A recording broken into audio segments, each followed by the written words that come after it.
मालमत्ता कक्ष गुन्हे शाखा येथील पोलीस हवालदार जयकर जाधव यांना माहिती मिळाली होती की ओडिशा आणि तेलंगणा येथून काही इसम ठाण्यामध्ये गांजा विक्री करण्यासाठी गांजा घेऊन येणार आहेत। त्या अनुषंगाने मालमत्ता कक्ष गुन्हे शाखा यांचे पोलीस निरीक्षक गोरखनाथ गारगे, PSI संजय भिसे, PSI शीतल पाटील आणि त्यांच्या टीमने ACP विनय घोरपडे यांच्या पर्यवेक्षणामध्ये सापळा कारवाई आयोजित केली।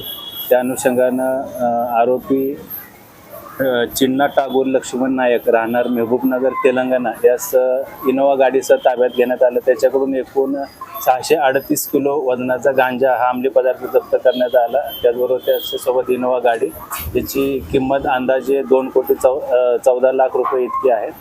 आरोपीस अटक करून त्याचा पोलीस कस्टडी रिमांड हा 3 जानेवारीपर्यंत मिळालेला आहे। सदर सापळा कारवाईच्या दरम्यान या आरोपीला अजून कोणी मदत केली आहे का किंवा त्याच्या गाडीच्या पाठीमागे किंवा पुढे अजून कोणतं वाहन किंवा गाडी किंवा इसम होते का या अनुषंगाने तपासामध्ये अधिक तपास आम्ही करत आहोत। त्याचबरोबर सदरचा माल हा ओडिशा आणि तेलंगणा या ठिकाणाहून आलेला आहे।